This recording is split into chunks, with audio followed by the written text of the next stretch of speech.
Shalom Bapak Ibu semua, saat ini kita ada di khotbah minggu bersama Box Willy. Dan tema khotbah minggu ini adalah diselamatkan bukan berarti aman, tapi siap berperang. Saudara, banyak orang Kristen memiliki kepahaman yang keliru tentang keselamatan. Mereka berpikir bahwa setelah diselamatkan, ya hidup akan menjadi aman, tenang, dan tanpa masalah, serta tanpa pergumulan. Namun Alkitab tidak pernah berkata demikian. Justru sebaliknya, keselamatan adalah awal dari sebuah peperangan rohani. Ketika seseorang diselamatkan, ia berpindah kerajaan dari kerajaan kegelapan kepada kerajaan terang. Dan setiap perpindahan wilayah selalu memicu yang namanya perlawanan. Efesus 6 ayat 12 berkata, karena perjuangan kita bukanlah melawan darah dan daging, tetapi melawan pemerintah-pemerintah, melawan penguasa-penguasa, melawan penghulu-penghulu dunia yang gelap ini, melawan roh-roh jahat di udara. Katakan amin. Keselamatan memindahkan posisi, bukan menghentikan perang. Ketika kita menerima Yesus sebagai Tuhan dan Juru Selamat, status kita berubah. Dari orang berdosa menjadi anak Allah. Amin. Identitas kita pun berubah. Dari tawanan menjadi prajurit Kristus yang gagah perkasa.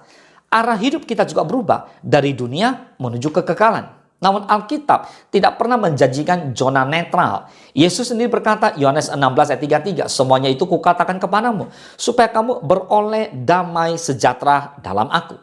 Dalam dunia kamu menderita penganiayaan, tetapi kuatkanlah hatimu, aku telah mengalahkan dunia. Diselamatkan bukan berarti bebas masalah, tetapi berarti kita tidak berperang sendirian. Contoh Alkitab tentang bangsa Israel. Bangsa Israel sudah ditebus dari Mesir, tetapi mereka masih harus berperang di padang gurun. Mereka masih harus merebut tanah perjanjian.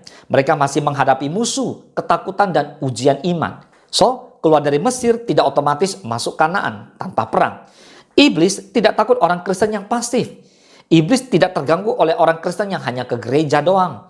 Yang dimana orang Kristen hanya hafal ayat firman Tuhan doang.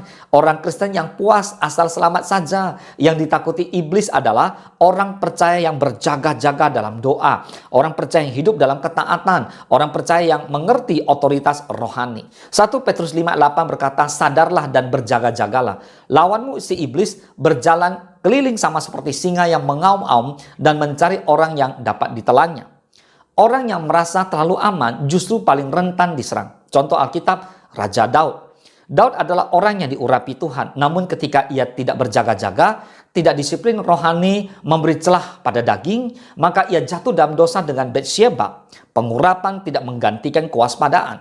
Nah saudara, keselamatan menuntut kesiapan rohani.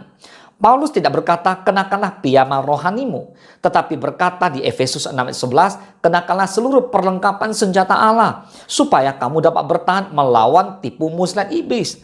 Artinya apa? Ada musuh yaitu iblis. Ada serangan, ada pertempuran, ada tanggung jawab rohani. So tanpa perlengkapan, prajurit pasti tumbang. Perlengkapan rohani itu meliputi kebenaran, hidup jujur dan hidup kudus. Katakan amin.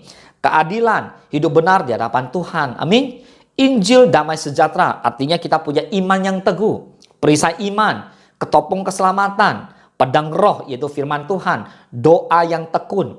Keselamatan bukan tiket tidur, tetapi panggilan untuk siap bertempur. Katakan amin. Dalam sehari-hari Anda bisa bayangkan, ada seorang tentara sudah resmi direkrut, sudah sah menjadi bagian dari militer, tapi menolak latihan, menolak senjata, menolak disiplin. Apakah dia aman di medan perang? Tidak. Ia justru menjadi korban pertama. Demikian juga orang Kristen. Diselamatkan, yes. Tapi malas berdoa, habis. Tidak mau taat, habis. Menganggap dosa sepele, habis. Dan ia selamat secara status, tapi rapuh secara spiritual. Saudara, kabar baiknya, kita berperang dengan jaminan kemenangan. Amin. Puji Tuhan. Alkitab tidak berhenti pada kata perang. Roma 8 ayat 37 berkata, tetapi dalam semuanya itu, kita lebih daripada orang-orang yang menang oleh Dia yang telah mengasihi kita. Yesus sudah menang di salib, sudah mengalahkan maut, sudah menghancurkan kuasa dosa, namun kita tetap harus berdiri teguh, melawan tipu daya, bertahan dalam iman. So, kemenangan Kristus harus dijalani, bukan hanya dipercaya. Bapak Ibu semua, hari ini firman Tuhan mengingatkan kita, diselamatkan bukan berarti santai. Diselamatkan bukan berarti aman tanpa perjuangan. Diselamatkan berarti siap berperang dengan kuasa Tuhan. Mari bertanya pada diri kita sendiri, apakah aku sudah berjaga-jaga? Apakah aku memakai perlengkapan rohani? Apakah aku hidup dalam ketaatan? 2 Timotius 4:7 berkata, aku telah mengakhiri pertandingan yang baik, aku telah mencapai garis akhir, dan aku telah memelihara iman. Katakan amin. Oleh sebab itu, mari Bapak Ibu, lewat khotbah minggu ini kita belajar, jaga iman kita. Mari kita terus mengakhiri pertandingan yang baik, dan kita harus capai garis finish, dan kita pelihara iman. Jangan santai-santai, jangan sekedar diselamatkan, tapi kita udah diselamatkan, kita harus berperang merebut tanah Kanaan. Mari kita bersatu dalam doa. Bapa di dalam surga, terima kasih hari ini kami belajar bahwa kami diselamatkan bukan untuk di zona nyaman. Kami mau mengikut Yesus, melakukan kebenaran firman Tuhan. Kami mau berjaga-jaga, kami mau terus masuk dalam kebenaran firman Tuhan. Kami harus berperang, dan kami percaya ketika kami lakukan peperangan rohani, kami akan mendapatkan kemenangan, karena itu jaminan daripada Tuhan. Karena firman-Mu berkata bahwa kami lebih dari orang-orang yang menang. Tuhan berkati setiap rekan kami yang mengikuti khotbah minggu ini, agar kami semua jadi prajurit Kristus yang gagah perkasa, yang kesukaannya adalah doa, pujian, penyembahan siang dan malam, dan yang mau melakukan kehendak Bapa pada zaman ini. Dan kami melakukan semua sesuai dengan kehendak-Mu. Diberkatilah semua kami yang mendengarkan firman Tuhan ini. Terpujilah nama-Mu hanya di dalam nama Tuhan Yesus. Kami berdoa dan kami bersyukur. Haleluya. Mari sama-sama kita katakan amin. Selamat hari Minggu. Tuhan Yesus memberkati.